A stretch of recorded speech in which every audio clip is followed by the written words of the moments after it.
Powered by Arkansas, for Arkansas. This is Inside Arkansas Live. And welcome into Inside Arkansas Live here on this beautiful day here in the great state of Arkansas. I'm your host, John Neighbors, alongside Curtis Wilkerson and Andrew Ellis, and appreciate each and every one of you for making us a part of your afternoon this afternoon. But hopefully everybody had a wonderful weekend, a wonderful Christmas week last week, getting ready to ring in the new year in the middle of this week too. But fellas, how we feeling on a Monday, one of the final, I guess it is the final Monday of the 2024 year? How we doing? Pretty good. I mean, I'm mostly excited that Arkansas basketball plays tonight for the first time in what feels like a month. So that's cool. That's exciting. And I got to admit, man, you got me again with the new intro video. It's tugging at the heartstrings, man. You're getting me going here. I like the intro as well, and I'm absolutely happy to be back in the saddle, getting back to business a little bit. It's been a freaking hectic week, 10 days. Yesterday I drove about 11 hours. So today is going to be a much better day than yesterday was, and I'm looking forward to watching some basketball tonight. Looking forward to talking about us throwing Fernando Carmona in prison and all the other things that are going on in Arkansas sports. Yeah, there's plenty of controversy that happened mainly on social media from the weekend that we'll do our best to get into. But yeah, we will be talking about that. We will be getting into the fact the football season came to an end. We'll get some basketball talk. Best and worst of the weekend coming up, sponsored by the Leroy Lounge. And of course, your chat. So if you want in on the conversation, hit us up in the chats and be really nice and not annoying at all. And we'll probably talk about it. So, but yeah, plenty of things to get to here today. But, just looking at it where I know with the Pot at the Nature post-game show following the Liberty Bowl, a lot of people tuned in and they gave their reactions of how the game went. And it seemed like for the most part, there were some positive vibes. It was a nice game, nice win, go 7-6 on the year. And now that there's been just a few days to kind of, feel a certain way about and reflecting on the season in its entirety. There's plenty of time we'll talk about next season and what it looks like, but 7-6, 3-5 in SEC play, a Liberty Bowl victory, a winning season, and you increased your win total by 3 from the previous season. The question just becomes is it a successful season? And maybe you don't want to use success. Maybe it's satisfying. Maybe it's contentment, whatever it is. But given the circumstances, the expectation going into the year, now that's come to an end, now that we've had time to think about it, do y'all think that this was a successful season for the Arkansas Razorbacks? I think I do, honestly. I mean, look, we can do the nitpicking, the revisionist history of the Oklahoma State game and the close losses. No, you got the hell beat out of you by Ole Miss at home again. I get all that. And just because this was a successful season, I think it's relative to everybody's expectations. Mine was just having an understanding of where the program was at 4-8. And so I was coming into this year thinking, hey, you know what? If they get back to a bowl game and win a bowl game, it's a bounce back. I think that's a better way to put it for me, is a little bit of a bounce back heading in the right direction. Now, does that mean it's acceptable? We're accepting mediocrity and everything like that. Big picture, am I happy about where this is at? No. But I think about where they were last year and the way that it ended, and getting back to a bowl game. I just knew it was going to be a process. I personally didn't expect this program to go from 4-8 to 8-4. Or 10-2 or anything like that. There's levels of this. It takes time. I don't know that this means that they're heading that direction to do it next year. In fact, I think they might be a little bit worse next year. But in terms of what my expectations were, them getting to a bowl game and winning it doesn't strike me as a horrible season.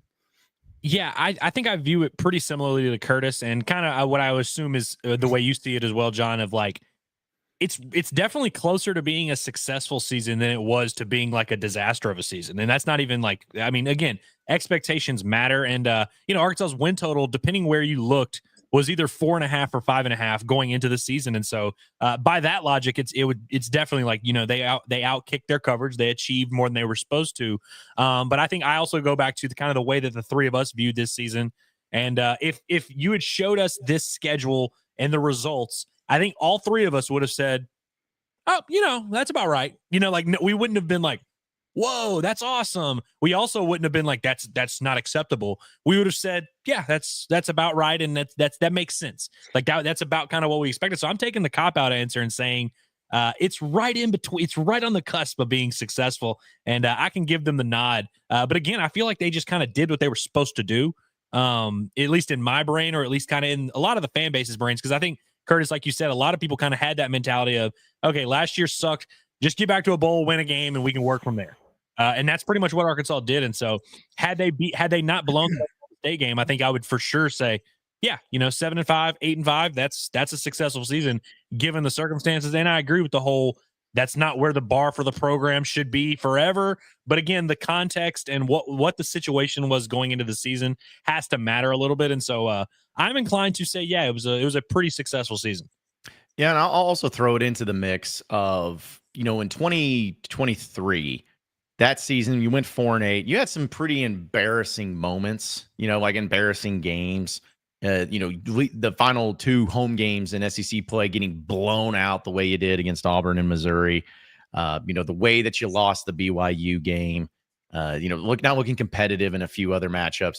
It was just a culmination of a lot of bad moments with no wins to go along with it.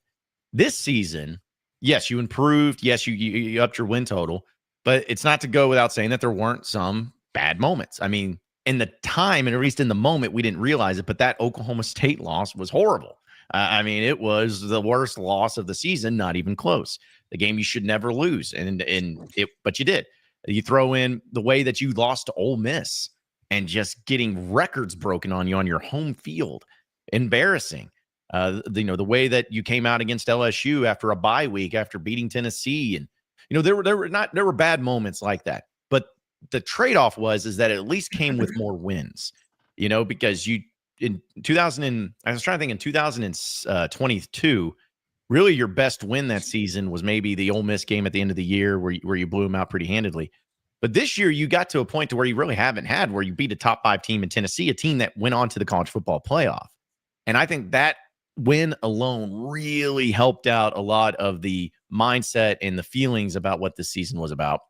And so, yeah, I think overall, generally speaking, it was a fine season. It's not the no all end all be all, but I'm not sitting here being like, this was an embarrassment. This was terrible. This is awful. This is one of the worst seasons I've ever had. It was all right. That was fine. Had some moments, but we want to see more, and you want to build from that. But it's just funny how, again, in these moments and in these games, a lot of times fans can just be like, fire everybody. This is terrible. But then a bowl victory like against Texas Tech and time to reflect, time to relax. Seems like more people are feeling a little bit better about the season than maybe what they did a few weeks ago.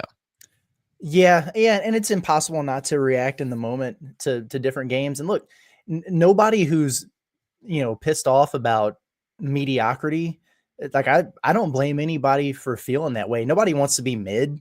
That's exactly what Arkansas is right now. But last year you were bad.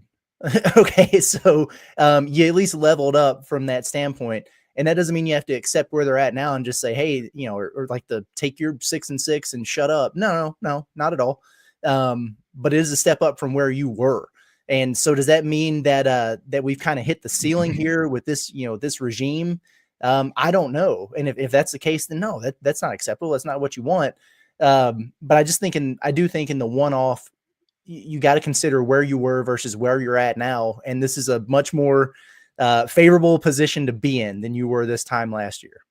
No, 100%. And I think our guy Hayden Short here worded it honestly better than we have so far. He said it can be successful without being satisfying, kind of like a goal in the weight room. You can hit a mark on the way to a higher goal, but then understand it takes more time to reach that final goal. I think that's a good way to put it, where it's like Arkansas. I mean, look, I know that people hate when Sam Pittman says, "Hey, one of our goals is to make a bowl game." They hate that, but like, I mean, it just matters. The context does matter. Where you're at as a program does matter. The talent you have on your team, what you've done in recent history, just kind of the pieces you have in place are ultimately going to decide what you can accomplish. And again, I think it goes back to the preseason when you had some people that really felt like this was an 8-4, 9-3 type of team. So if your expectation was that, then yeah, you're probably disappointed. But I think that is more of a misunderstanding of the situation more than anything else. And so I think for most people, I think nationally, when you the national folks that are marveling at Sam Pittman, I think a lot of people around the country probably look at Arkansas and they're like, respectable season. I had a bunch of buddies. I was at a wedding this past weekend and everybody was kind of like, hey man, Arkansas's not that bad. And I can take that. I can live with that.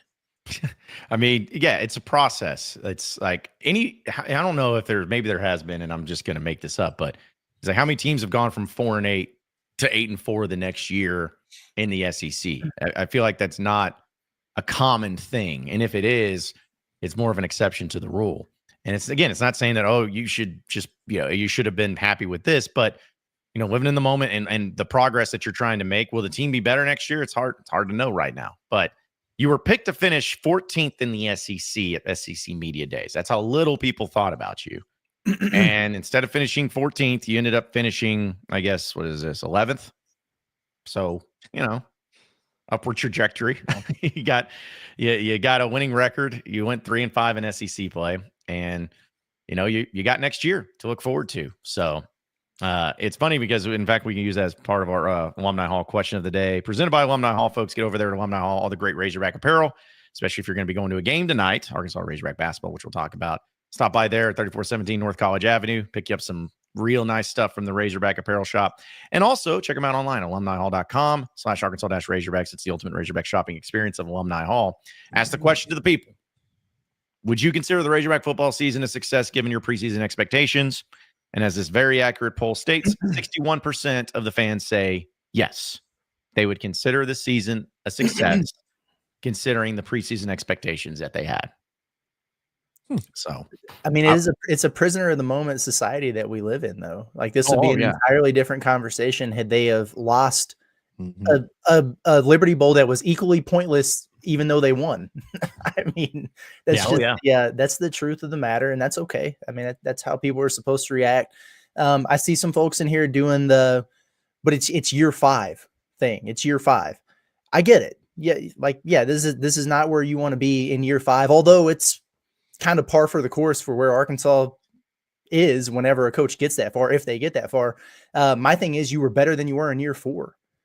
I mean, we want to talk about firing the coach. They should have fired him last year, in my opinion. Yep. And so it's, to me, it's just like, big picture things aside, like just talking about what saves your job. He did that. Like that. Those are kind of the expectations that were outlined on him. It seemed pretty clear that the barometer for the university was, hey, you guys really sucked last year. This thing fell off of a cliff. Get it back to respectability or get the hell out. And he's at least accomplished that. So, what are you going to say? Again, I agree with the year 5 thing where I'm like, the year 5 gives you the context. His previous 4 seasons kind of set the standard for what was to be expected. He was below 500 entering this season. He finished slightly above 500, precisely 1 game above 500. Are we throwing a parade? No, but like, I don't know if that's necessarily a knock. You know what I mean? Because it's like, year 5, he inherited a pretty bad program, but also like, this has been what the program is. Like, do we have I know they were really good in 2021, but if you look through the other years of this program, that is clearly the outlier. Like outside of that, Arkansas has been, a below 500 program. And this year they were slightly above 500. They're getting kind of back to that level they were at in 2022, which is, I'm not saying that's where Arkansas needs to be, but you can't get to the higher levels without, it's not an overnight thing where you just get to be randomly expecting to compete for titles and be in playoff contention. And again, will Arkansas ever be there? I don't know.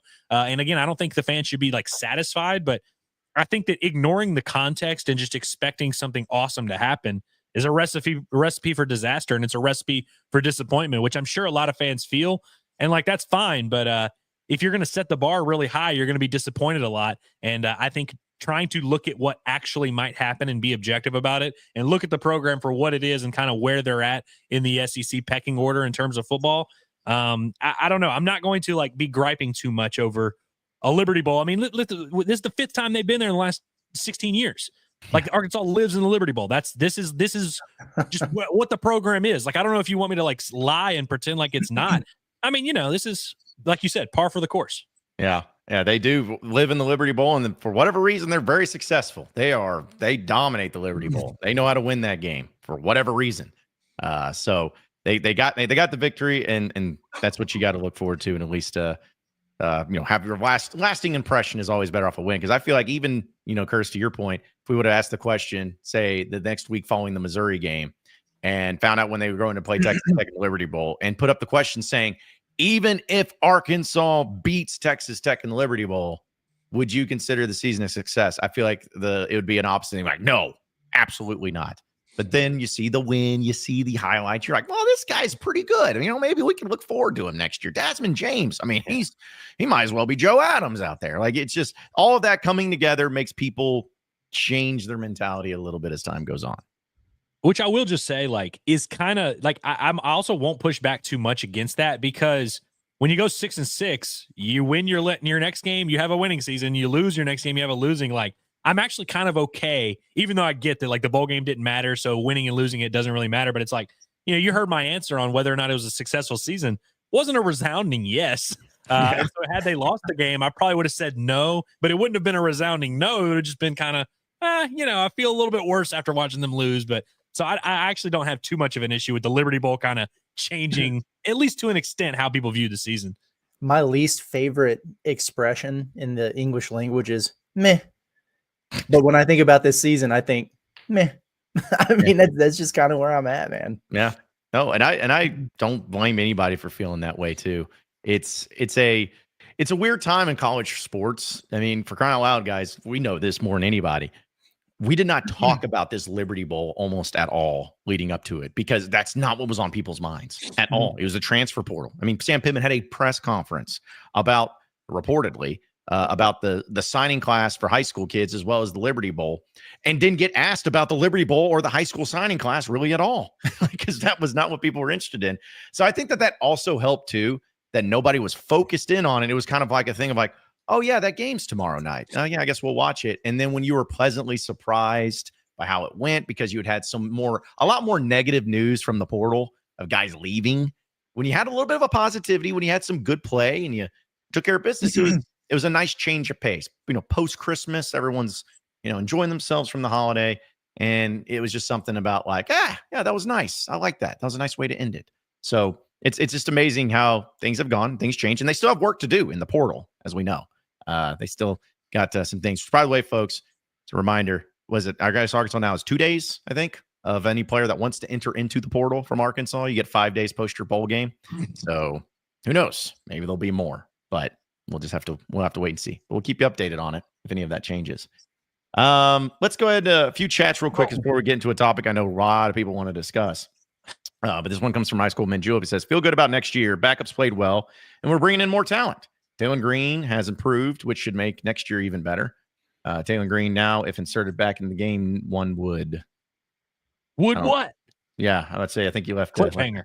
Left it hanging there. I didn't see another comment there, so that's my bad if I didn't do it. But that's I think also, guys, that what helps is having Taylor Green play well in that final game, and then having him back next season has to make some people feel good about it too.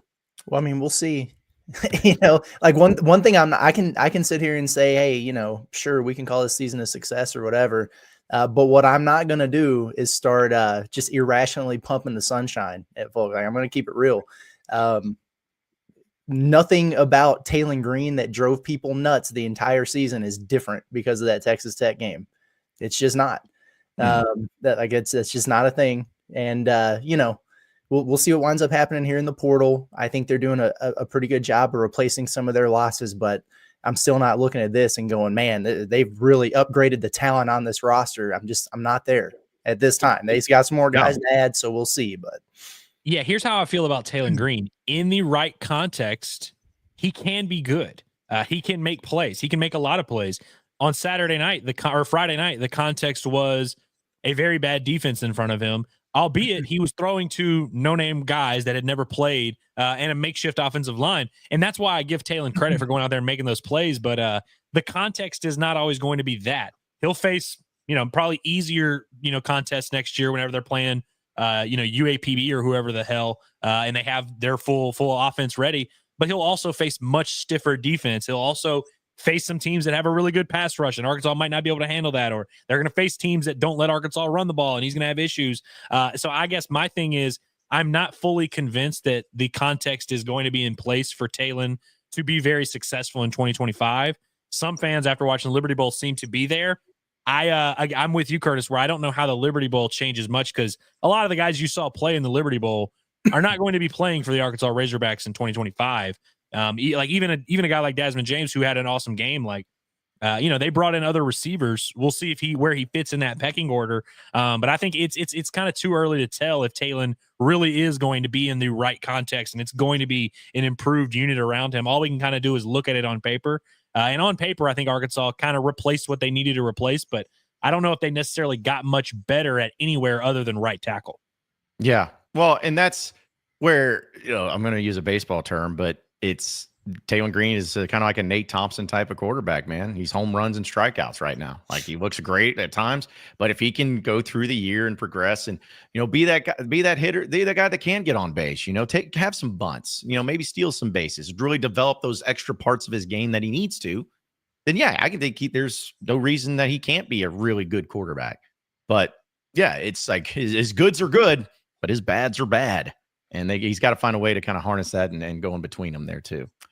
Also, real quick, TB says, looking at the record from a preseason standpoint, it would be considered an okay season. However, after seeing the games we lost, it's definitely a lot more disappointing.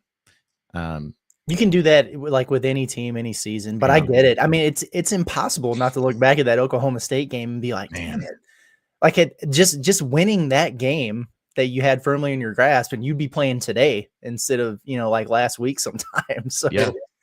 Like they'd be over, isn't the Music City Bowl today? That's what I was thinking about, but I think it is, yeah. Yeah. Like you'd be doing something like that, which would be cool, but you can't just cherry pick either. Like you can look at some of the other games that you won that you very, very easily could have lost, or some of the circumstances that played in your favor. Like, Auburn, for example, just belling out on Peyton Thorne out of nowhere, and they start the Hank Brown kid that has zero chance in hell. And you took advantage of them at a low point. You very easily could have lost that game. You very easily could have lost the UAB game.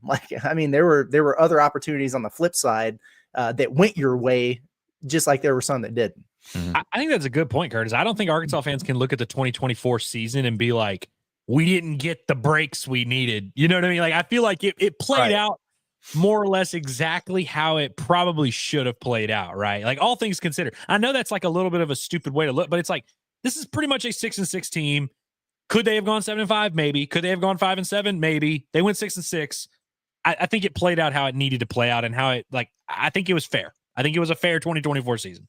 Yeah. And again, that's, I think the best way to look at it is just looking at it in fairness and in reality, but also not being so extreme about one side or the other. I know that's what's the cool thing to do, which is a perfect segue into our next topic that I know everybody wants to talk about, folks. But so let's just go ahead and get into it. If you have not been on Twitter or social media, we'll just throw it out there. We'll try to go through this timeline of madness. Arkansas gets the victory over a team like Texas Tech in the Liberty Bowl. Everything's great, grand, wonderful, and fine. Well, then on Twitter, there becomes a viral video or a viral tweet from a player from Texas Tech.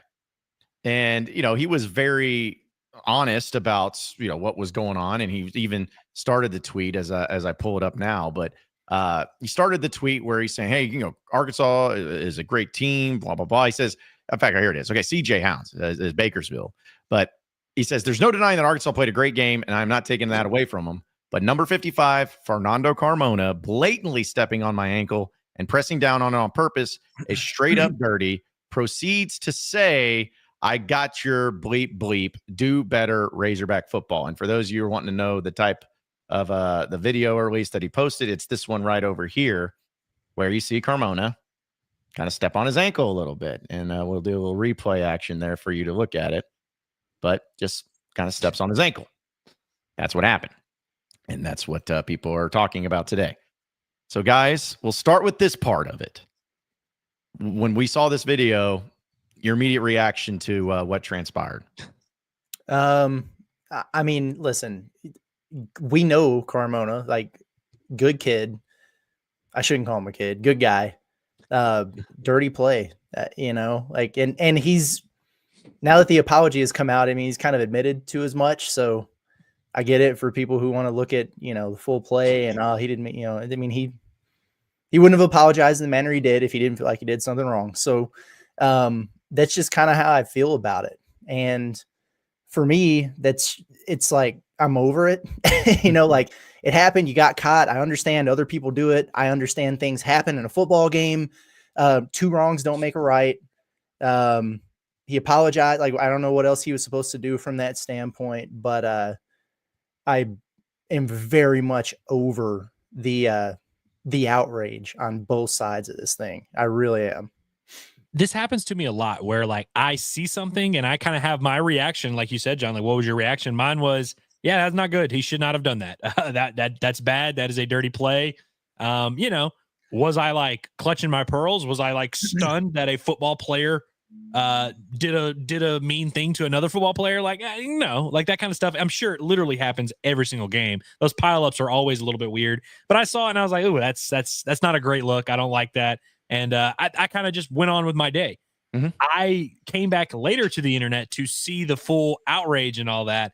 And I realized that we've lost the ability in society to just take something for what it is. Again, we say that all the time when we're talking about this football team, but sometimes you can just look at something and say, that's bad. That shouldn't have happened, and again, he apologized. I think we should leave it there. I don't think it has to be this whole, should he be kicked off the team? Should he have his scholarship taken? Should he serve jail time? People literally were talking about criminal charges. I understand they're random people on the internet, but they were doing that. And then I also saw some Hog fans being like, well, actually, he was justified for doing that. Actually, it wasn't that bad. It's like, that's not right either. You don't really need to do either one of those things. Sometimes you can just look at something and say, that's bad. Don't want that to happen.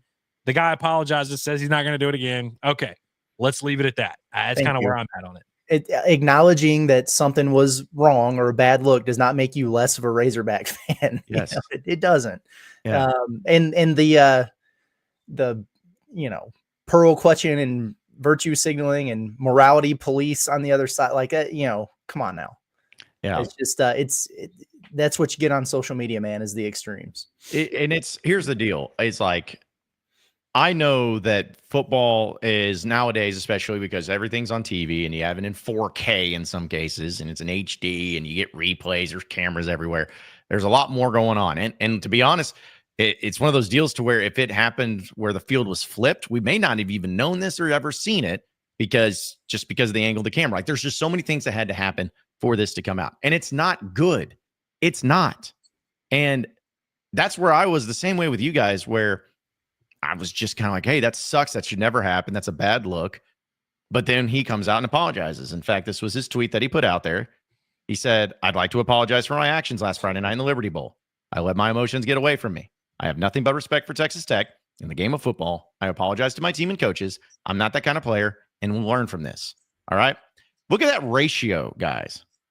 Like, he's got 1.1 thousand replies and only 947 likes. Now, for those of you, the olds, what that ratio means is basically people really hate that tweet and they reply to it more than they actually like it.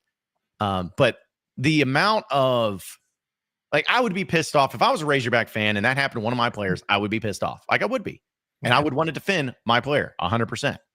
But I'd like to think that I would not take it to a level of saying that that particular player literally needs to have his entire life and potential career ruined and killed because of that act. It's just absurd. And so I know it's this day and age and that's social media and everything, but for crying out loud, there is a little bit of gray area in some of this stuff where you can say it's bad while also acknowledging that it doesn't need to be the end of the world. But for whatever reason, man, it blew up. That people were just irate and insane about this stuff. Well, yeah, like half the NFL. I mean, yes, it's insane. Like, I just didn't understand why it got to that level. And then, the ones that got me were the people that were just frantically, these Texas Tech fans, tweeting at Sam Pittman, tweeting at Hunter Yurachek. I had people on my TikTok in the comments from a video I posted a month ago being like 55 needs to be removed from the team. I'm like, what, do y'all have jobs? Like, do you have not everything better to do? Like, you're that upset by this that you are like putting together a coalition of people to try to take down this guy. I just did not understand the outrage to that level. Be pissed off. I get it. But man, that just took a whole nother level of insanity. And hopefully this is something that's just over with after today and everyone can just move on from it. Cause man, that was just a weird, crazy thing over the weekend. Yeah, the reaction definitely felt extreme to me. And, also let's point out like the kid that got his ankle stepped on, he's fine. Yeah. I'm sure that pissed him off, and that's why he, wound up putting the video out there and everything like that. But he's okay. I'm sure it hurt like hell in the moment, and it could have been a lot worse. It absolutely could have. But he avoided major injury there. That doesn't mean it's okay that Carmona did it. But again, like we were talking about with the season a while ago, I mean, context does matter, in these situations. So yeah, I don't know why it has to be this big of a thing. And I guess it's because people are so passionate on either side of it, but it's like, don't cuff the kid for, making a stupid move there in a game. And then on the other side, like we don't have to go pull up every, low tackle that's ever been made in the history of football and start pointing to that to justify those actions. Like none of those things really have to happen. They're going to, but it's silly. Well, let me bring this up real quick. Is it okay? Because to your point, I meant to bring that up too, what you say, Curtis, but it's true. To me, it was about a pendulum swinging. I think like Razorback fans that were coming out and defending Carmona in a way, it was because the pendulum swung so too much to the extreme that they felt like, well, hold on a second. We got to bring this back to reality. We got to bring this back in. So we're going to go and try to overcorrect it. It's like the political landscape too. It's like people just go all the way over there, but there is nothing that will piss me off more. And I don't care what side of the argument you're on. This whataboutism crap is the worst type of arguments that could ever be made when it's like, well, this guy just, what about this play 2 weeks ago? He did this. Right? Where's the outrage then? Just call it out as it happens and be like that. But it just, again, the defense mechanisms that people go into whenever one of their people or one of their players or whatever happens, it's weird just how, like, you're like, do you listen to yourself? Do you hear what yourself is saying? It gets out of hand really quickly. No, that's a great point, John. I agree. And I mean, that's why I firmly believe like most of the people that are like pushing weird comments on this don't really believe what they're saying. Like I saw a lot of people who were citing when Taylor Green got injured against Tennessee, which one, by the way, that was a play that happened like during a play, which was a hit. It was a low hit. It was an illegal hit. It was a dirty hit, and it was flagged. And like, I don't understand like what the like out, like how is that supposed to matter in this situation either, where it's like, oh, well, we didn't have that reaction. Like, and we didn't come on the show saying that Tennessee player should get his scholarship revoked. Like that's not a thing that we did. I also would say that, we talked about the whataboutism and how the reaction sometimes is just people, the pendulum swings a little bit. That's where the national people talking out about it, I think they saw how riled up people got and realized, hey, I can get a quick reaction. Emmanuel Acho comes to mind. He's like one of the most shameful tap dancers we have in society today. When he sees people riled up, he's like, oh, let me throw some something on this and get this fire really going. I also wanted to bring up this comment here from Jeff, our guy who's a legend on the chat. He says, I don't like the look of it, but it's football. Yeah. Nobody had issues when Dan Skipper used to do crazy like things like this in games for Arkansas back in the day. Dan Skipper's one of the most loved Hogs ever, and he might be the most dirty player Arkansas ever had at the university. That dude would literally just punch people mid-play. He would literally, grab face masks, putting his fingers in people's eyes. Drew Morgan spit in a dude's face at one point. Like, Arkansas's had, this is not without precedent. Arkansas's had some guys who kind of live on the edge. When you have a football team full of 100 guys, you're going to have your nice guys. You're going to have your mean guys. You're going to have your guys who do it by the book. You're going to have some guys that like to throw an elbow or two. Like, it's kind of normal. And so I'm not trying to say that it's not bad. I'm not trying to even desensitize it, but to act like this is like this crazy unprecedented thing that is coming out of nowhere, even in Arkansas sports, like Arkansas's always kind of had guys who, make dirty plays here and there. Are they bad? Yes. And we can talk about it, but it reminds me a little bit of when like a coach's pregame speech gets leaked and people start clutching their pearls over the curse words being used. And it's like, not saying it's good, but like, this is very much just par for the course. Like, this is what happens in locker rooms. This is how people talk. It's one of those things where sometimes you shine a light on something and a light doesn't need to be shown on it. Yeah. I'd even throw in another baseball. I guess a lot of baseball terms and feelings for me apparently today, but it's like when a pitcher wants to beam a dude with a 90-mile-an-hour fastball to the ribs. It's like, yeah, if you do that out in public, it's probably assault, and it's not something that's good and it doesn't need to happen, but it happens. But is anybody being like, oh, he needs to be never allowed to play again? It's like, it's sports, folks. It's not justified, but it's sports. Stuff like this happens. It's competitive, it's passionate, and that's the way it is. So, but yeah, moving on from that drama and controversy, let's go to another great drama and controversy. Yeah, this is what the weekend held. Thought it was positive vibes only, but apparently not. There was some former players, specifically one notable former player for the Razorback football team of Dwight McGlothern. You remember Nudie, the cornerback for Arkansas and everything. But he was talking about how he loves the Razorbacks and everything, and people were like, well, what are you talking about, man? What's going on here? Well, he had a few tweets, but I'll put up this one. It was really the biggest one. Dwight McGlothern was talking about when he was benched back in the 2023 season. He was talking about, I agree, talking about Sam Pittman. He benched me, quote, after I didn't play Bama game because I had a concussion, and told him days before the game and didn't tell my trainers. And he had me warm up and I told him I couldn't go. And after that, he tried to make it seem like I got my spot took. He did not speak to me anymore. So I know we were texting back and forth, guys, but there was always that thing that we talked about. It was like, it was kind of weird that he got benched or whatever. Two sides to every story, all of this stuff. But what'd you make of the tweets there by Nudie, Dwight McGlothern, about Sam Pittman? There are two sides to every story, and then there's the truth. We all know that. We all know that Sam Pittman's never going to speak on this, so we won't know the other side of the story. Andrew, I remember you in particular being really vocal about this when it was all going down last year of like, let's not pretend here that Dwight McGlothern has just lost his spot. That's not a thing on the roster that they had. Here's what I will say, though. Just kind of understanding how this process works. You don't self-diagnose a concussion without your medical staff knowing. Like if you report symptoms, like if you go tell the coach, like, hey, I've got a headache or I'm dizzy or whatever, then it's on him to tell the medical staff, and then you get evaluated, and then you get diagnosed with a concussion, and at which point you're just out, period. Like there's no real wiggle room there. So something very clearly got lost in translation there. I'm not saying he didn't have a concussion. I have no idea. But that representation of the facts there seems there's a lot lost in translation. That's just not how it works. So that is something that struck me.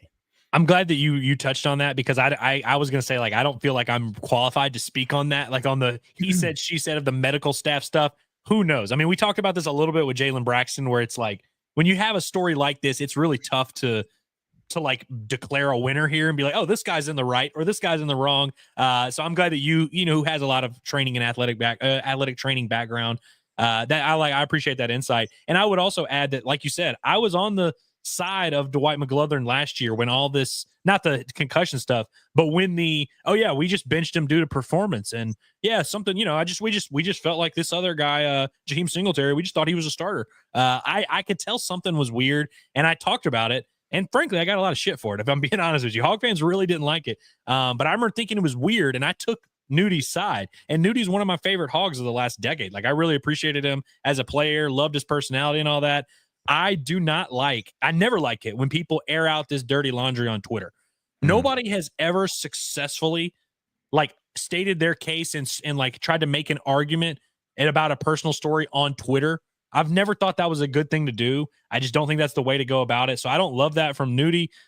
Did Sam now clearly him and Sam had some type of just misunderstanding. Like they did not see eye to eye, whether it was the concussion, whether it was in practice, whether it was games, whether it was whatever. Those two guys, it's not a secret. They didn't like each other and they butted heads. And it clearly showed up in Nudie's senior year when he was one of the best corners in the league or in the country, not even starting.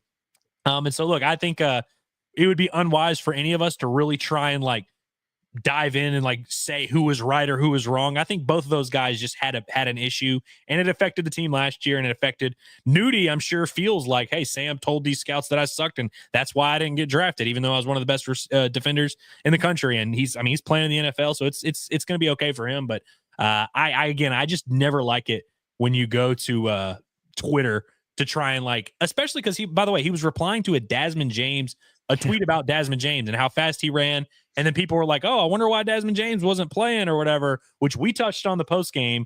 A little bit of a non-story. Desmond James was like nowhere on the depth chart. And it wasn't because he was being buried and hidden or whatever. It was just, he just wasn't even in contention to play. He clearly has gotten better. At one point. Right. Yeah. It's like, he's clearly, gotten better, made some strides, and good for him. But like, we don't have to turn this into something it's not. And so Nudie trying to take his situation, add it to the Desmond James thing, and try and like fan the flames of this thing about Pittman. I'm not into that. I'm really not into that. And that comes from someone who took Nudie's side on this case a year ago.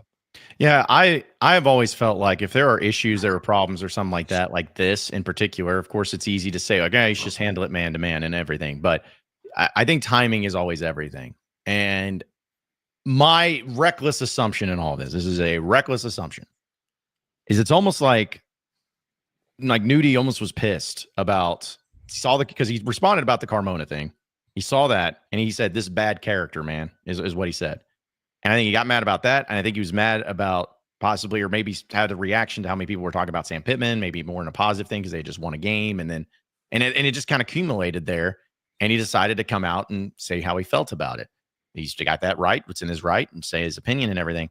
But I just don't understand really what the point, I guess, of it is. Like, what are you trying to accomplish? Is it just because you really don't like Sam Pittman and you want to bring him down? It's like, okay, if that's what you want to do, that's fine. Just say it. But to just casually do it, like you said, on a random Desmond James tweet, 2 days after a Liberty Bowl or a day after a Liberty Bowl, it's kind of like, why? Like, it was just so random and coming out. But then it took to another level, guys. And this is another former player. A lot of you may not remember him, but it was a very controversial player, Cade Renfro, former walk-on quarterback at Arkansas. There was a lot of things that were going around, allegations and whatnot on social media, but he even responded on social media to Dwight McGauther. And he says, quote, "It's a damn shame, too, because one man can solely influence how you're perceived, act like your friend to your face, and lie to keep you down behind your back. Funny because I got the text, too. I think most ex-players have stayed silent about Sam because his drama is not worth the time. He'll deny it. Fayetteville was my home for 3 years. I'm a graduate of the University of Arkansas. So I love the city, people, and fans. However, I will never support the Razorbacks with him as head coach."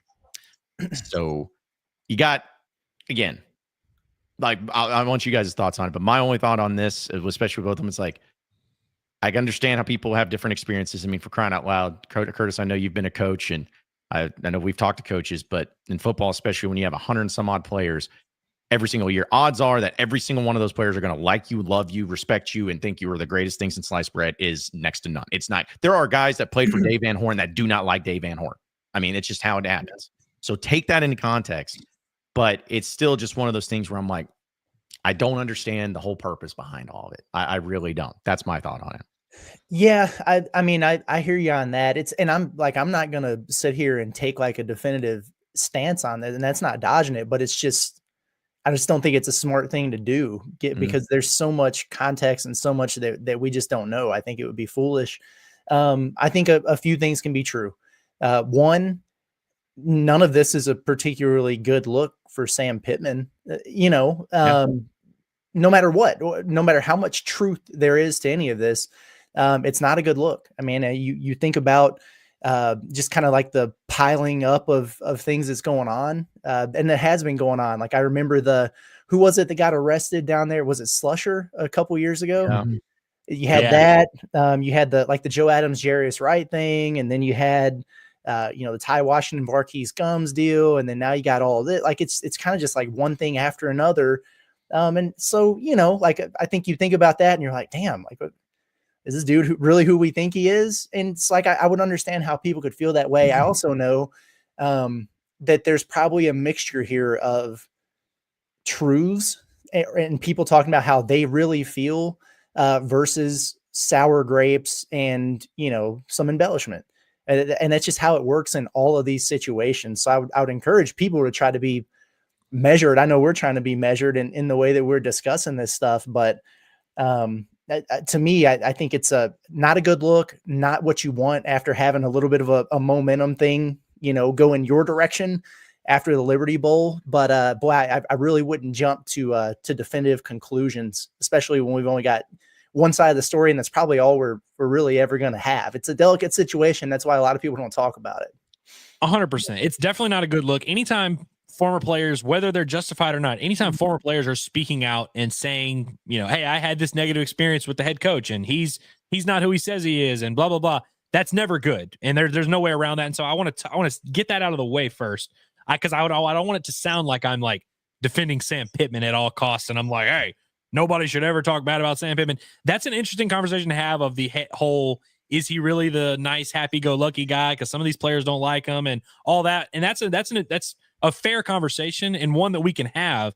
I would just, again, like you're saying, Curtis, like I don't really love seeing tweets from former players and jumping to like a conclusion like that. Especially, look, the Desmond James situation is its own separate thing. The Nudie McGlothern situation is its own separate thing. Very, very different situations. And then when you throw in a walk-on quarterback who was, we're not going to touch on the allegations, but had some very serious allegations around there that it was a huge controversy. That's a whole separate conversation we can have. Trying to tie these three things together and then come away from it and be like, this is my reasoning for why Sam Pittman sucks. I would caution against that. I would very much. Is it weird? Is it concerning? Is it a bad look? 1,000%. And I'm not even a guy who we literally, the three of us basically came out on the show weeks ago and we're like, they should have fired Sam Pittman. That's how we felt. We're not like the biggest Sam Pittman defenders of all time. I just think there's ways to have this conversation and ways to speak about whether or not he's the right head coach or whether or not he's even a good guy or any of that.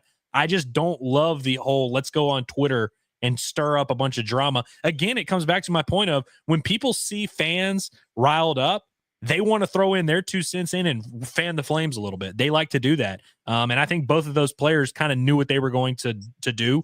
They knew what kind of reaction it was going to get. And, it is what it is. They're entitled to do that. I'm sure they feel that they really do feel that way. I don't like airing out the dirty laundry on Twitter. I don't like just the whole mess that it has become. And so it really was kind of, it didn't bother me too much, but I didn't like seeing all this stuff going down last night. And I'll throw in another reckless assumption because apparently I'm doing that today, which I'm sure is not dangerous at all. But here's just my thought process of how I'm trying to go into the psychology of it all. Sam Pittman, let's just assume that what these players just for fun say what they're saying is true, and that's what happened or whatever.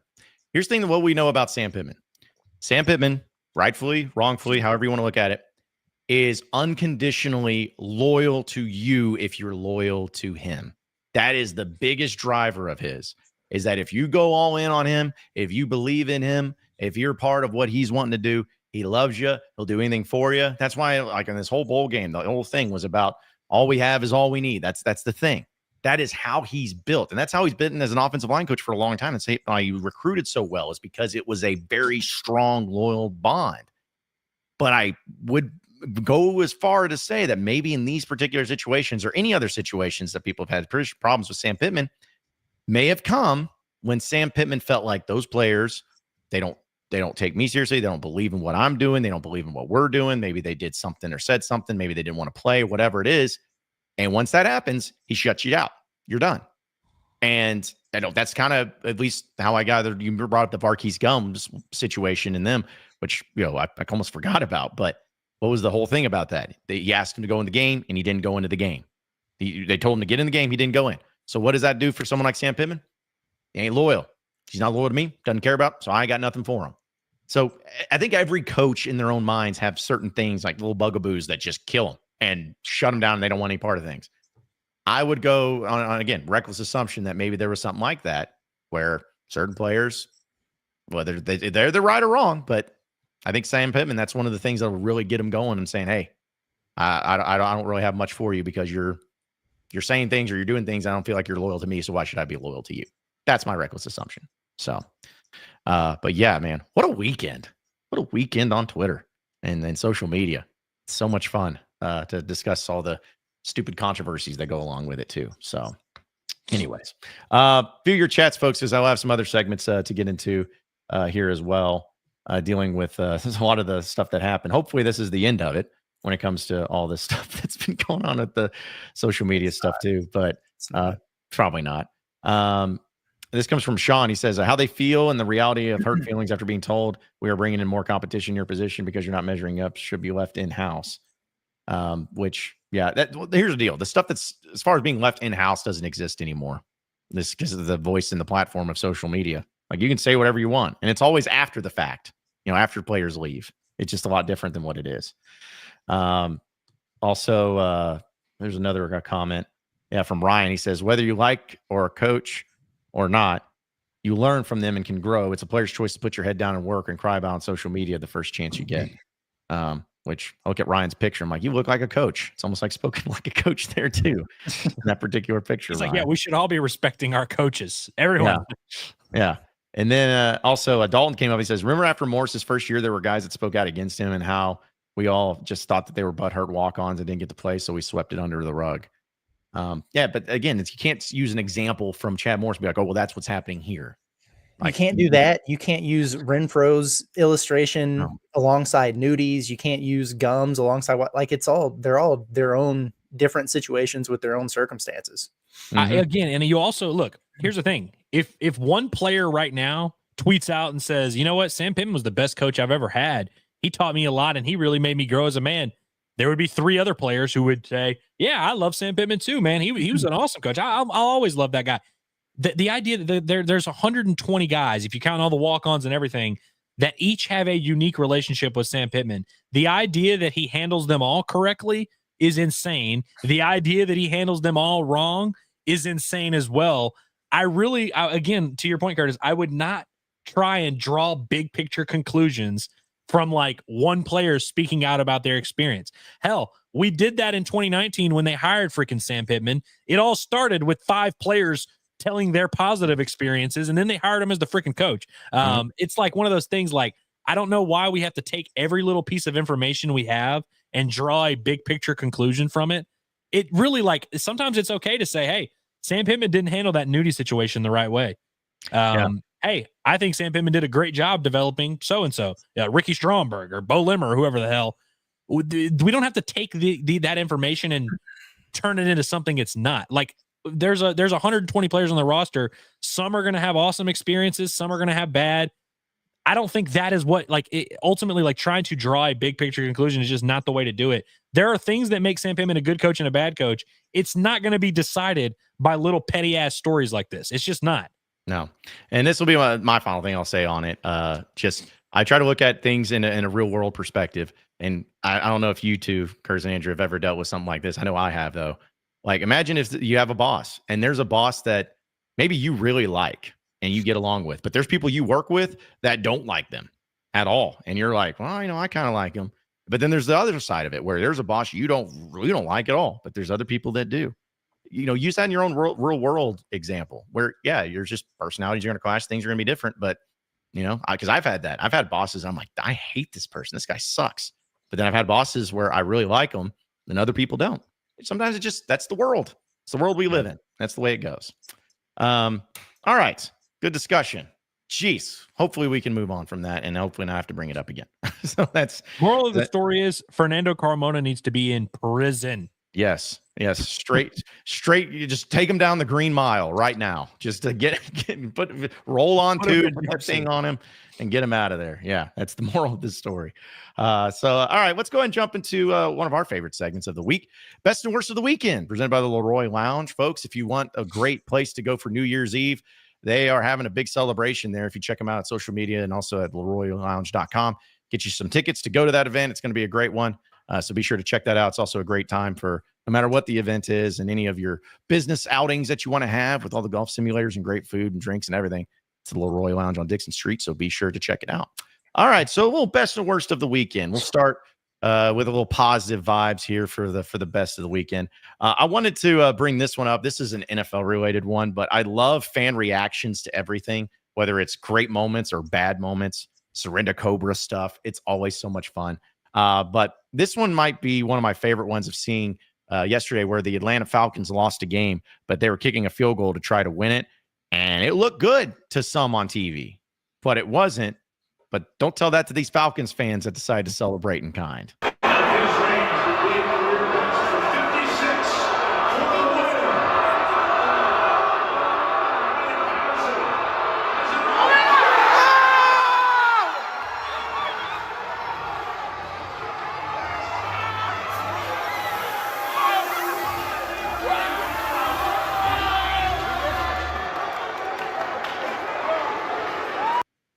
Just that's a rough feeling of it, man.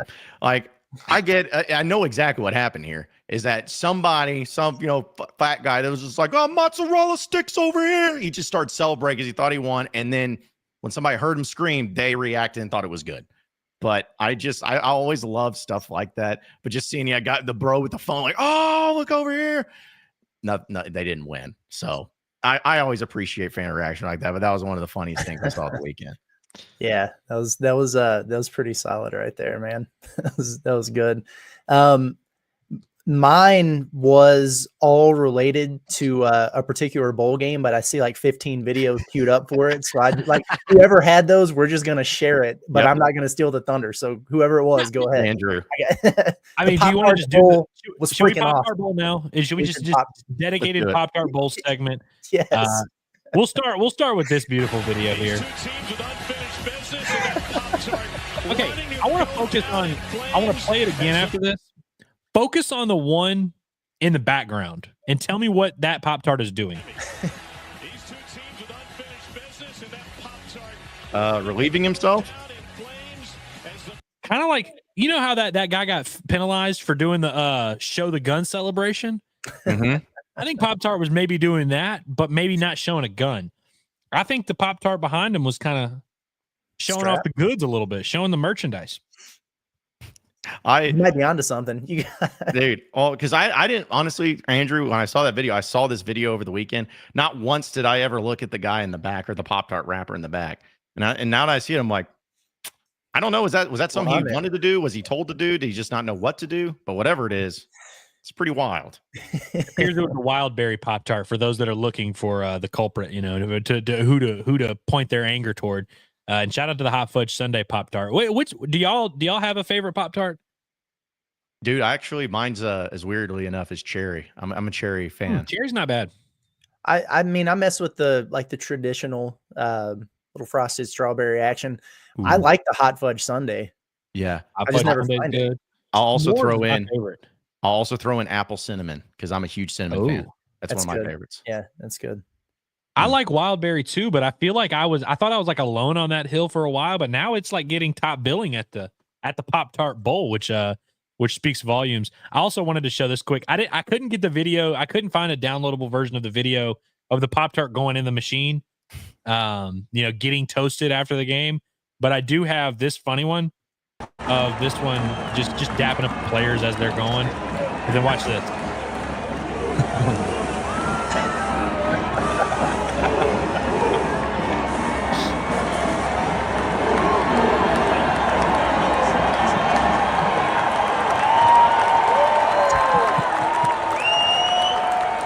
I love this. Imagine like trying to get in the zone, before the game. You're like really locked in. It's your final career game. You're dialed in. You're locked in. and then you're just seeing this wild berry Pop-Tart just in your face. It's fantastic. Did you guys see the whole like the pregame thing where they did like the RIP for last year's Pop-Tart and then it reappeared? Rose from the dead. It's the best thing that ever happened to these, random bowl games. It really is. Dude, like I'll say this because I was talking about this with my brother over the weekend. Like how much promotion Pop-Tarts got out of this bowl game is exactly why everybody else needs to do what they're doing when it comes to their bowl game. Make it the more absurd, the more ridiculous, the more funny, cringy, whatever it is. Because I can't remember the last time a company, not a bowl game, but the company who sponsored said bowl game has gotten more talk than Pop-Tarts. So that hopefully people take some pages out of that lesson and really ham it up a little bit. Because I thought the Snoop Dogg Bowl was pretty wild, but the Pop-Tarts, they won all the bowl games so far for sure. Yeah, it's pretty good stuff, man. I mean, it's fun to like poke, laugh at it and pull the videos and smile. It's objectively good for college football, I feel like. Yeah. As this bowl era is we're in a weird time. We need to have more of this. Just like fun, something to remember, like hell, the one bowl game that always comes to my brain is the famous Idaho Potato Bowl because it has such a defining characteristic. It's on the blue field and it's a big bowl of potatoes that they hand to the winning team. The Mayo Bowl where you pour the mayo. Like I'm for all of that stuff. So I agree. Like I'm not, it's not a huge deal, but I do think more bowls should be trying to do fun stuff like this rather than just, the Liberty Bowl, which is the same freaking bowl every year. They bring in a band from the 1970s to play, and it's just cold as hell. It's a great halftime show. Well, listen, I'll tell you this because Andrew. It's almost like you read my mind. That's a perfect segue into my worst. Two things about the Liberty Bowl. I'll play a video next, but the first thing, Liberty Bowl. I don't like you. I don't. I went, but I don't like you. And one of the reasons why, actually, there's a lot of reasons why. I won't go through them, but one of the main reasons why is what I witnessed on the field, or in a certain instance when I was there. I was on the sidelines with a sidelines pass. I wasn't even a credentialed member of the media, so read between the lines, suckers. But I was able to get down there on the field, and I heard some Razorback, which is, by the way, a wild scene because you have guys just drinking beer, like some bros just out there on the sidelines behind the Razorback bench, just chugging Busch Lights. So that part of it's cool. But they were kind of talking about the bowl game, the Liberty Bowl. I was like, man, hope we better not be in the Liberty Bowl next year. Well, one of the people who was in charge of the Liberty Bowl overheard them. And like just some drunk fans. And they turn around, and I kid you not, guys, this person, I don't know who he was, but he turns around and goes, "This is a top 6 bowl game." And then without even hesitating, the guy goes, "Top 6 in what?" Like just like really sarcastic. It's like top 6 bowl game, guys. Top 6 bowl game. And I laughed really hard at that because I'm like, okay, relax. 1 and 2. If you're saying top 6 as in like maybe it's the 6th longest running bowl game, maybe I don't know, but the serious nature of that, and listen, they do a lot of stuff for veterans because it's the Liberty Bowl. There's a lot of acknowledgments, and that's all great, grand, wonderful. That's awesome. Like I'm not talking about that.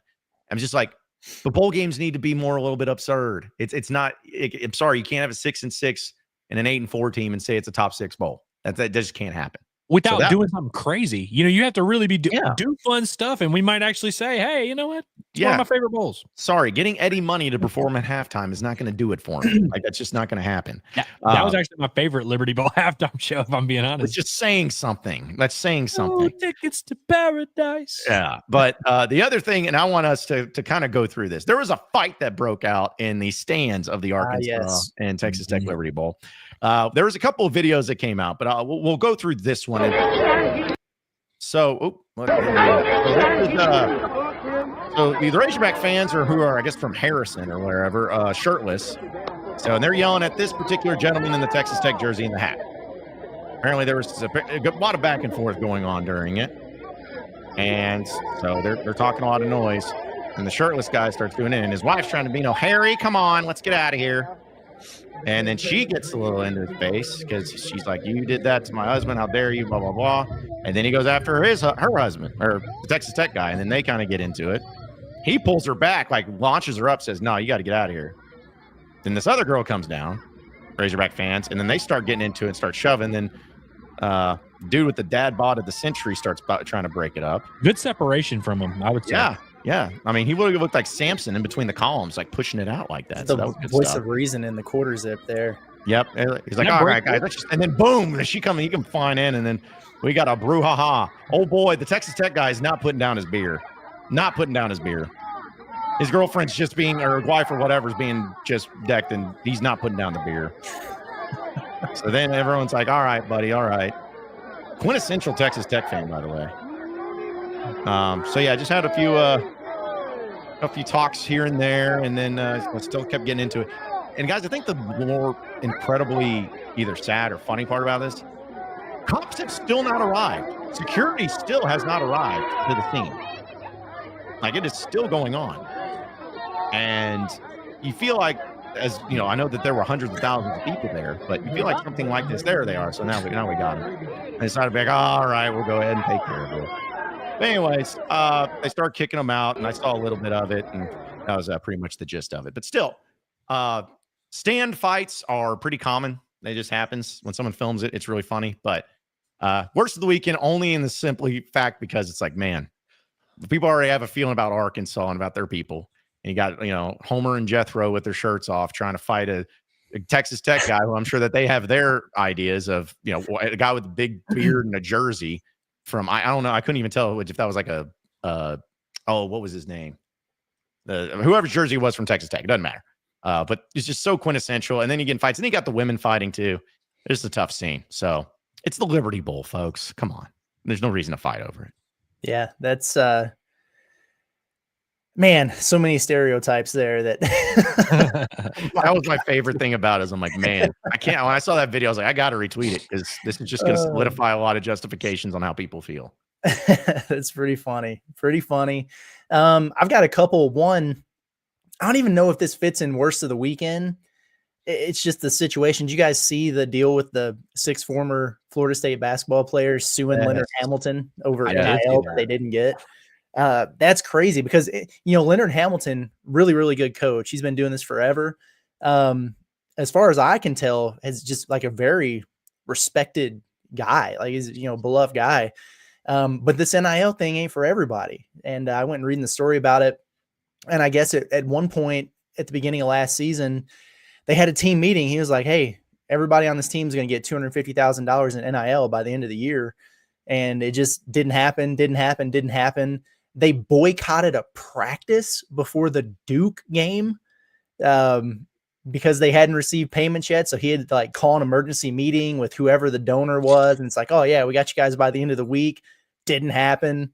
Got to the end of the year, a half dozen dudes hit the portal, including Primo Spears, who torched Arkansas a couple weeks ago for UTSA. So 6 guys, man, with the lawsuit there. Here's the thing, though. It's they've got some precedent because of, I guess, certain rules in Florida or something I was reading about, but it's just a verbal deal. And just goes back to the it's just so unregulated that you don't have a lot of written contracts and everything. This is going to start happening more and more and more. The regulation has to come here pretty soon. So that is a crazy deal. And then, did you guys watch the end of the Gonzaga UCLA basketball game? Yes. I don't think I did. My God. As a coach, I'm bothered by this. First of all, it was crazy because Ryan Nimhard goes to the free throw line with 8 seconds left, an opportunity to tie the game at the stripe. And the announcers are doing this whole thing where it's like, hey, he got in a fight with his brother when they were teenagers and they had to patch up a hole in the wall. He's built for this moment. And I was like, okay. And then he smokes the free throw. So that didn't work out for him. UCLA goes to the line and they get 2 more points. So it's a 3-point game. All right. Gonzaga is down by 3. They got to go the length of the floor. They have 5.5 seconds left. And I'm going to play this last play. And here's what happened. He wants to chuck it, and he goes short for Greg. Back to Nemhard from half court. No! And the rebound. Dude, that is one of my biggest pet peeves, actually. We're going to do this one more time, and everybody can just look at the clock when this shot goes off. Chuck it, and he goes short for Greg. Back to Nemhard from half court. No! Dude, he could have gotten easily like to the 3-point line. If he had needed to, he could have got inside the key. He could have got to the rack. Exactly. And so his thing afterwards was he knew that UCLA was going to do the foul up 3 thing. And so he was trying to like get the shot off before that happened. Okay, but a 60-footer with 4 seconds left on the clock, you would rather just get fouled with 3.5 seconds left and play that game, or I don't know, pass the ball before they get to you and try to get a better shot. But to pull that up from 60 feet with 4 seconds left, I was just like, what in the world are you doing? So credit to Nembhard for kind of owning it, but good Lord, man. Dude, like first thing I saw when it happened was if you shoot a half-court shot with the clock running down and there's enough time to get a rebound, a dribble, and then a putback afterwards, you didn't need to shoot a half-court shot. Like, that's the funniest thing I saw. I was like, somebody could have caught that like rebound from half-court, got it, like took a dribble, and then shot another shot. And it was that ridiculous. So, man, yeah, I can't imagine the type of conversation could be had from coaches and players in that.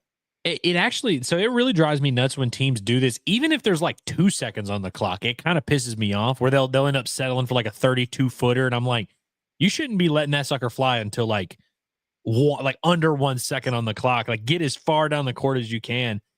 3 seconds on the clock, like that doesn't sound like a lot of time. That's like 5 dribbles. That's like that literally could get anywhere. I mean, most high level D1 players can go coast to coast in that. Like that's shameful. I can't also think, but what if he made it? If he made it, that still gives them time to get a shot too. They can call timeout. They got time. They could draw up a whole play. I mean, yeah, it's like that gives them time to get a shot. So yeah, that's pretty rough. Well, I guess it is now my turn. This one I actually like kind of meant to include in my best of the weekend, but since we are in the spirit of pretending like players doing things that are dirty are like shameful offenses, we are going to play this clip from Amen Thompson, who gave a little slam to one of Calipari's proteges. And then watch what Thompson does. Whoa!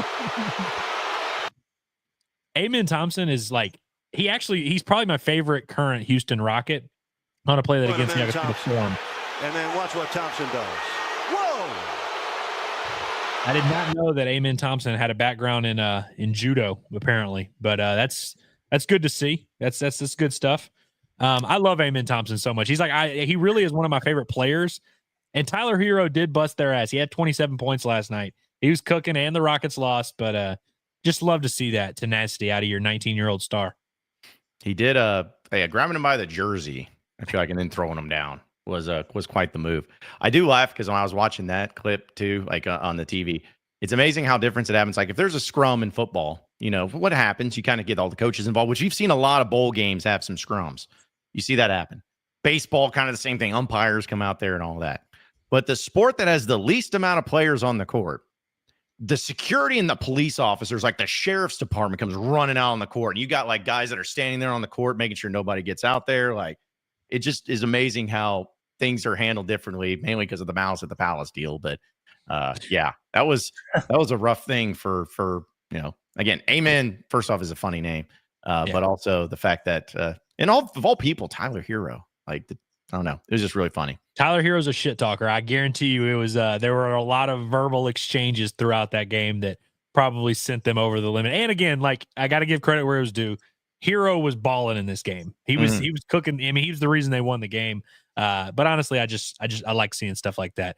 But no, I think, how in The Hangover where Alan says, ever since 9/11, when everyone got so sensitive, you think that the Malice in the Palace is that version for basketball? Ever since the Malice in the Palace, when everyone got so sensitive at basketball games. Honestly, yes. Like, that's truly what it'll always be referenced and looked back upon for stuff like that. Yeah, I could totally see it. Yeah, I think I actually don't have any other worst of the weekends. R.I.P. Jimmy Carter. Yeah, President Jimmy Carter. Which, man, the fact that he was as old as he was and made it. Isn't it crazy? You just think about people. This is my mind, but like, there's some people that'll make it to where you're like, oh, geez, they're 80 years old. They're like, they're about to die. And they go for another 20 plus years. And there's other people where you're like, oh man, that person looks great for 80 years old. And then they die the next year. So it's just, yeah, he made it long lasting and everything. So yeah, man. Trying to think. So now the longest is it? I guess because HW passed away too, right? Like yeah, he was fairly recently, right? So yeah, so Clinton's I guess the former president. How old is Clinton? 80s, early 80s, late 70s. I think he's late 70s. He was young when he got elected, comparatively speaking. So I'm sure that's part of it. So, but yeah, there you have it. There's our best and worst of the weekend, presented by the Leroy Lounge.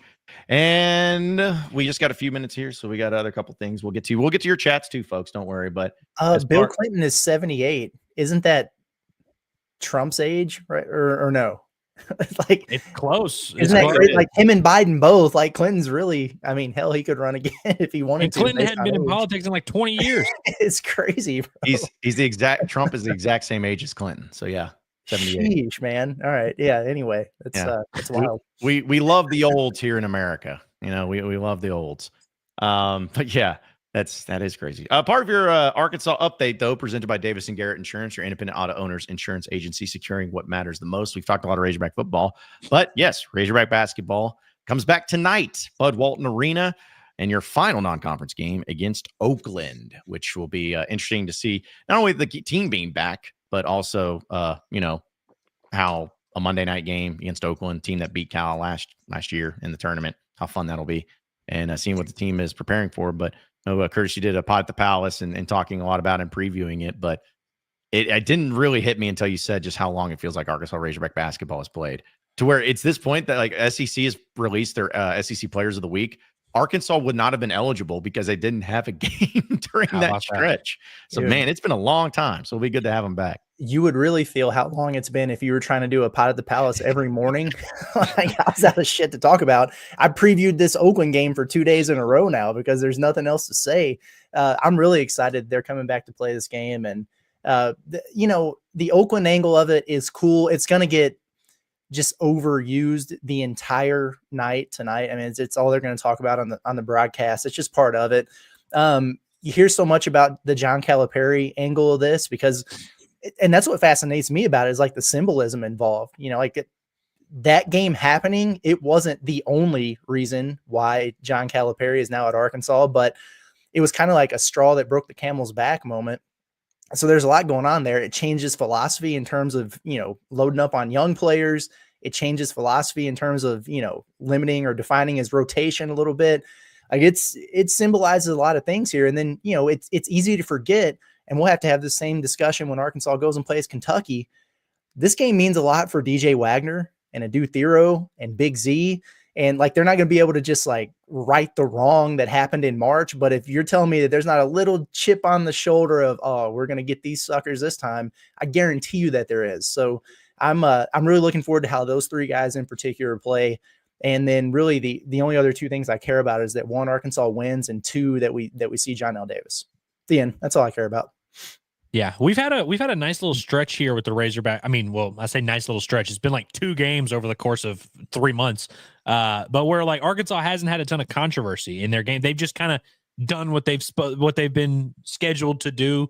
Haven't been any controversy. I really hope tonight keeps that going. I mean, again, this is a little bit of a step up in competition, I guess, compared to their last couple opponents. But I think you need this game to be a nice another confidence booster.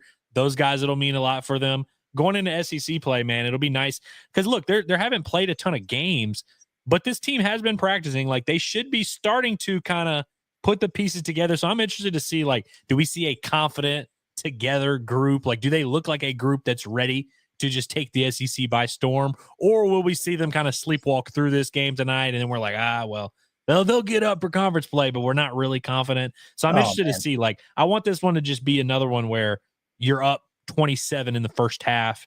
We know you're whipping their ass, and like, we don't have to do any big picture takeaways. We just get to kind of talk about the individual players that stepped up. So that this team is like at their full peak confidence going onto the road to Tennessee this week. They definitely need to look good. You're right. It's really important.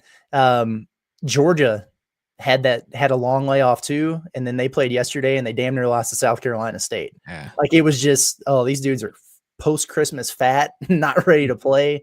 and it was nasty, nasty basketball. I don't want to be talking about that at 10 o'clock tonight. Just take care of business. Yeah, would be nice. In fact, like bring it up because since we were talking about players and everything for Bet Saracen, #1 sports betting app in the state of Arkansas, I was looking at some of the like props and all that fun stuff because when you mentioned Adu Thiero, DJ Wagner, guys that are wanting this, I'm like, oh man, maybe I need to put some down on them for this particular game. But yeah, there again, now I have to look at all the specials and everything there, but.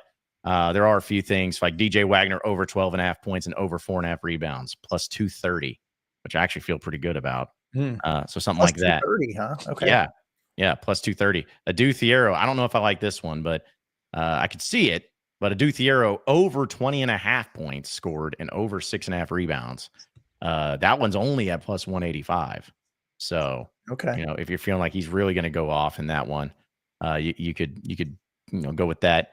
But there's a lot of them that you could look at and check out and do all that. And they also have the specials, like the first 2-minute specials, which are always fun. And like they have the quick bet specials, like under 1.5 3-point field goals made in the first 3 minutes is at minus 210. Like, yeah, the kid with the goggles from Oakland is going to hit 2 in the first 2 possessions. So 100%. Like, yeah, that's all like minus money. But if you want plus money on the quick bets, over 1.5 3-point field goals made in the first 3 minutes is plus 175. Oh, shoot, man. You already know. Already know. I'll tell you which one I kind of got my eye on. Some long range connections for the Arkansas Razorbacks. Arkansas Razorbacks over 23.5 3-pointers attempted. That actually is a little going to be tough because they really don't do that a ton. Over 9.5 threes made. They went through a stretch where they were like exactly like 9 for 21 every game. The exact same makes attempts. So you need a few more attempts to get up there to 24, 10 of 24, 10 of 25, 11 of 27, or anything like that. That's what I want to see. Let it fly. Yep. Listen, I'd be for it.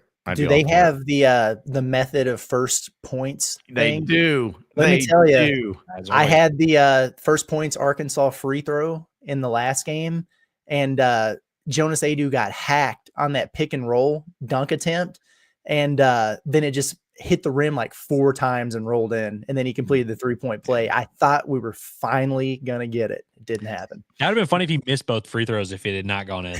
Yeah, I know. Yeah, plus 1,300, by the way, if you're feeling crazy with it again. Arkansas free throw be the first point. Plus 2,000 for an Oakland free throw. Oakland 3-pointer plus 650. At Arkansas 3-pointer. Give away money. I know. That's what I'm saying. Like, I feel like I'm gonna bet on the 3-point field goal by Oakland and then also the Arkansas free throw. Just put a little money down on both. Look, there's in the next 10 games, Arkansas is gonna have a game where the first point is a free throw for them, right?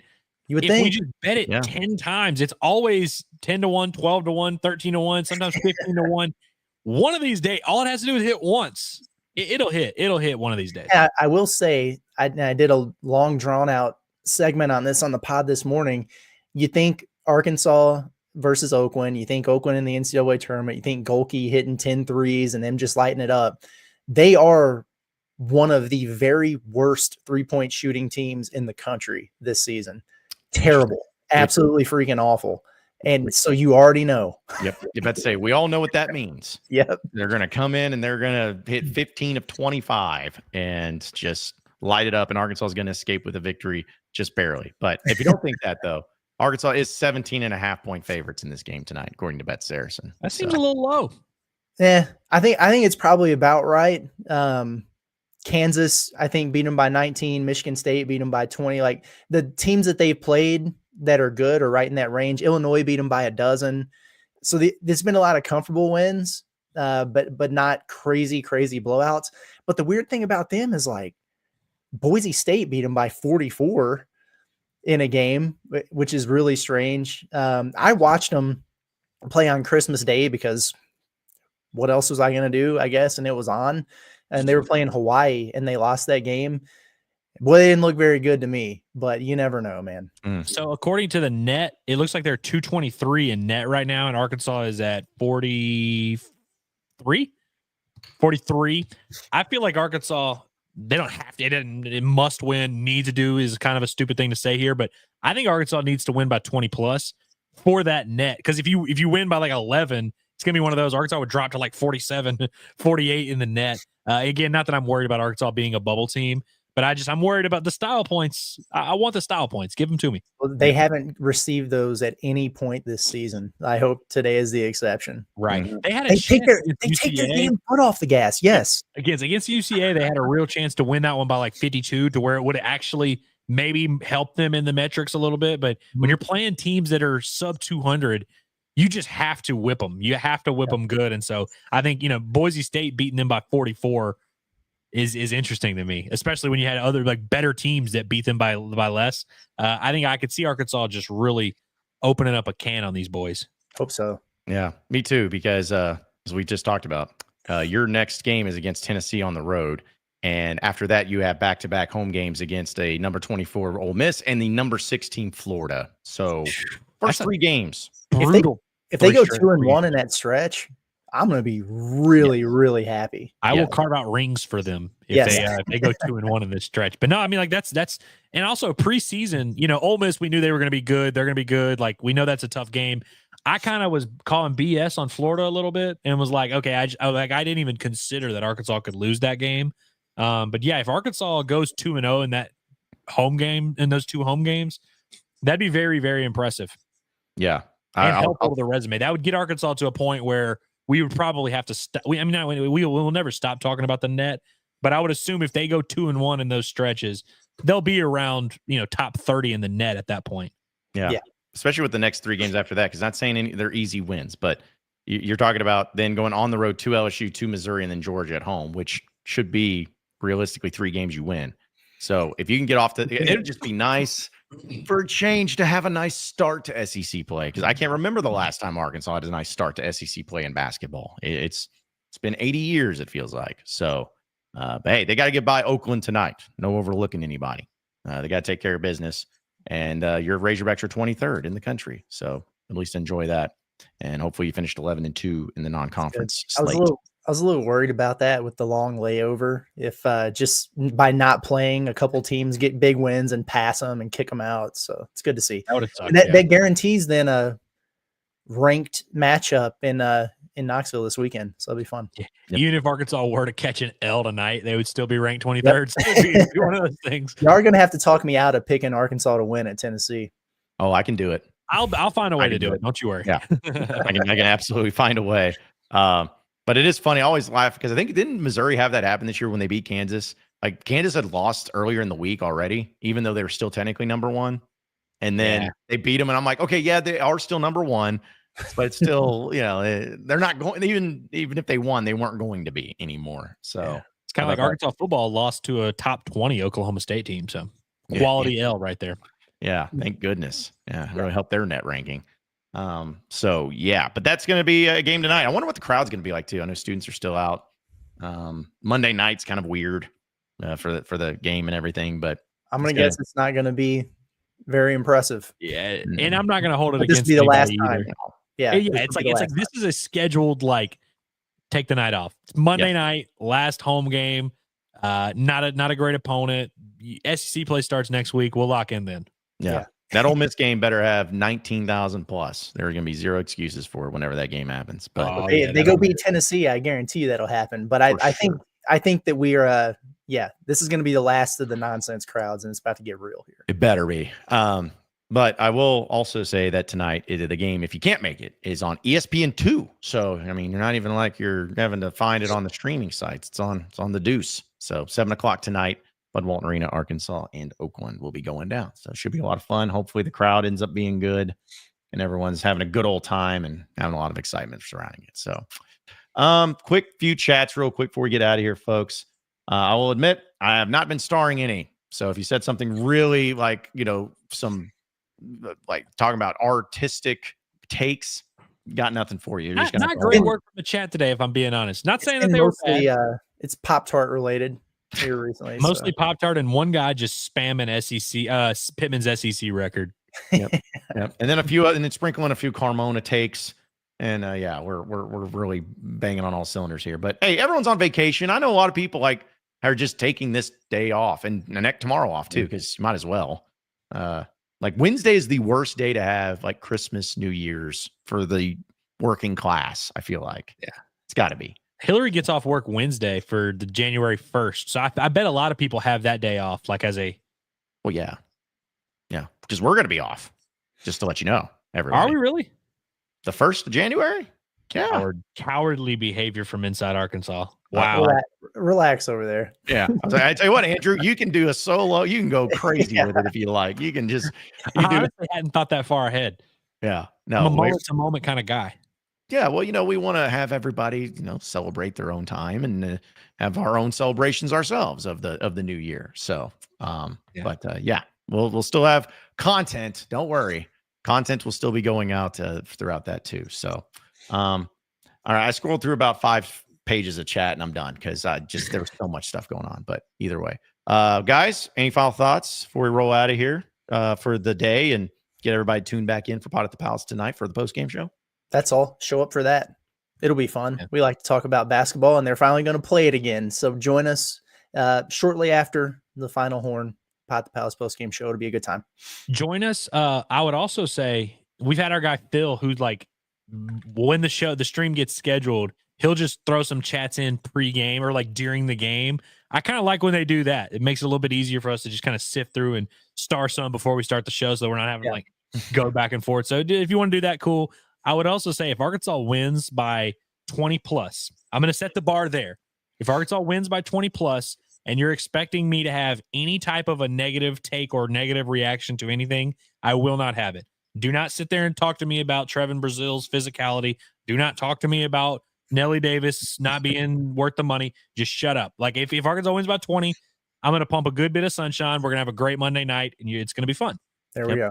Here you go. And also for a little teaser, tomorrow on Inside Arkansas Live, since it's the final day of the 2024 year, we're going to do a little year in review and looking back on a lot of the Razorback events, highs and lows, but mainly lows of what happened and reacting to them and getting y'all's thoughts on it as we say goodbye to 2024 and hello to a new year. So that'll be happening tomorrow on Inside Arkansas Live. But appreciate each and every one of you listening in and watching in to Inside Arkansas Live. Be sure to subscribe to us here on YouTube at Inside Arkansas, as well as follow us on all of our social medias at Inside Arkansas, and check out our website at InsideArkansas.com for all the latest and greatest up-to-date information on all things Razorbacks, and we'll keep it going from there. So for Andrew Ellis, as well as Curtis Wilkerson, I'm John Neighbors. Same sports show, same sports channel tomorrow afternoon.